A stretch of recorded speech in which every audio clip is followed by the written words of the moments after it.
how bad is Thomas Partey's injury? How long is he going to be out? And how will Arsenal line up with Thomas Partey out of the lineup? That's what we're going to be looking at. Smash the like button, subscribe to the channel, and give me a comment right about now. Well, guys, welcome back to the Arsenal podcast with me, Kosi, and it is Thomas Partey, the man that we are talking about right now. Sorry about the lower third.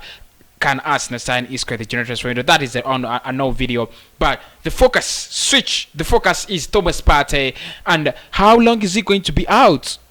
When is he coming back? And how will we line up while Thomas Partey is out? Now, we still remember that Thomas Partey suffered a bad thigh injury against Aston Villa. He only played 45 minutes, and in the second half, he never came back. Mikel Arteta says the player wanted to come back in the second half, but he was refused. He was denied the chance to come back in the second half. However, Arteta concedes and says the injury is a serious one. They know it. It's an area where you need to be very, very keen. Does that mean Thomas Partey is out for the whole of the season?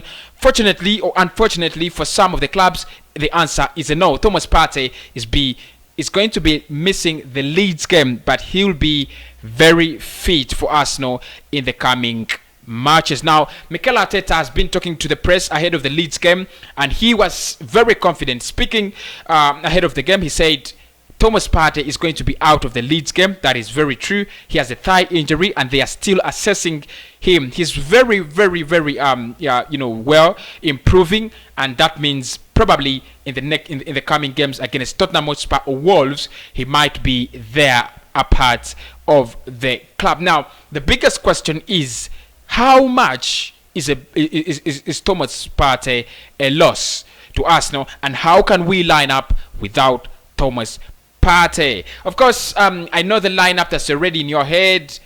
Danny Ceballos, Granit Xhaka.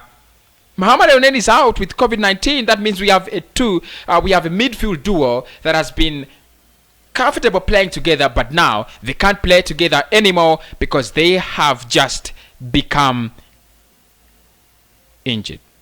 One has COVID-19 and the other, on a sad note, has a thigh injury. So how can we line up with Thomas Partey out of the lineup because of injury?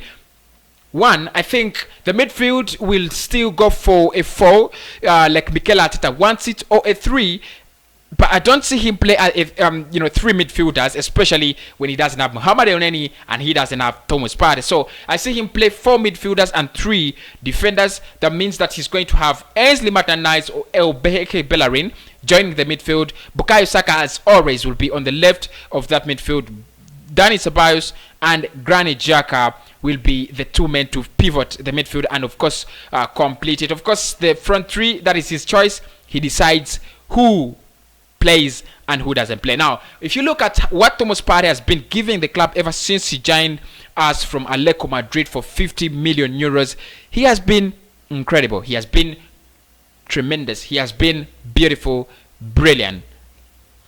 Who is going to play what Thomas Partey plays in that team? Absolutely no one. Granit Xhaka, you would think he's good for that, but he's too slow and he is very inaccurate when it comes to passing. Now, I don't want to mean that he is the worst passer of the ball in the Premier League or in the team, but what I mean is a player of his capabilities, ability, and such a huge price tag, £35 million from Borussia Mönchengladbach.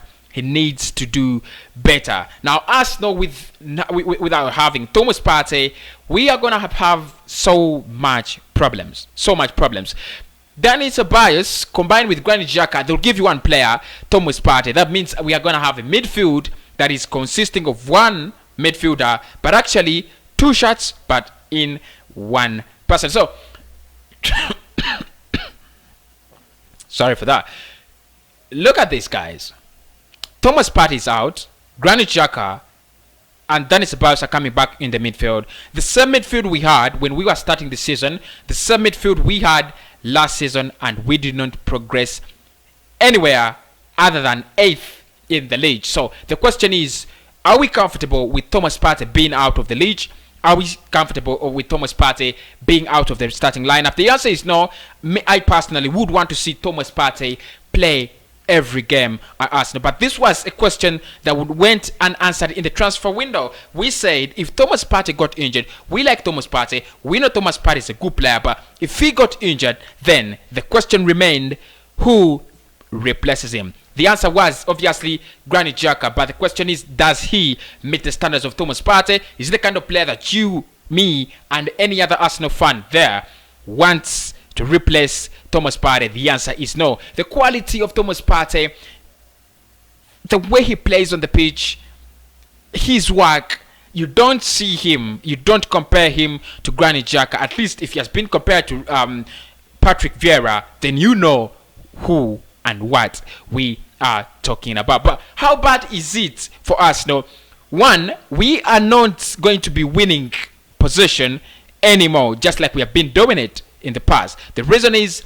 Granit Xhaka, Dani Ceballos, Bukayo Saka, and Heki Bellerin, the four people that will be occupying that midfield, are never good at winning the ball back. But certainly they're very good at releasing it to the opponent and running back to cover spaces, which they never cover, and we always concede when those four are always in the midfield. Now, the other thing is pushing forward. We lack creativity. We lack it. We lack a force that can take us forward. The only player who has been in doing that has been Thomas Partey, driving us forward, pushing that forward, pushing that ball forward. Now, with Thomas Partey out of Arsenal, it's absolute shambles. The little creativity we have had is now gone. So that means you have Granit Xhaka, you have Dani Ceballos, two players who look creative on paper but non-creative on the pitch. Maybe David Luiz is the only player you can count on. Willian, no, you can't. Pepe has not been given chance, but even if he has, is given chance, is he going to lift the whole club on his shoulders? I don't see him as a player who can do that, especially not at this point in time. So Thomas Partey, the biggest thing is to pray for Thomas Partey. Let him come back. Let him come back. I don't care the results, what the results are when he's on the pitch for us. Now, I know we have lost 3 out of the 4 Premier League matches he has played. Yeah, I understand, but that matters less to me. What matters more is if he's on the pitch, there is a difference. The way he bullied Manchester United midfielders, the way he bullies those midfielders in the Premier League, the opponents, you need a player like that. And with Thomas Partey out, it is really a sad story. But there is also something I want to talk about before I close this show is, if Partey is out, why don't we try, I'm just suggesting, why don't we try to play a 4-2-3-1? Probably when Thomas Partey comes back, he just fits into the 4-2-3-1, and then we are up and running. But it's a big game against Leeds. Thomas Partey is out. What is Mikel Arteta going to do is what all of us are waiting for. Well, guys, thank you for watching that video. It has been really brilliant. Thomas Partey, my ideas, I think when he's not around, something bad. It's really something bad. But when he is around, I think, yeah, Arsenal deserve some respect. But when he's not around, that midfield is chaos. Don't forget to subscribe, leave a comment, but let us see 1,000 views, 1,000 likes. It's as easy as that. 1,000 views, 1,000 likes. But also, this is important. This is important. If you want to tell me anything, the comment box is there for you. I'll be signing out right now.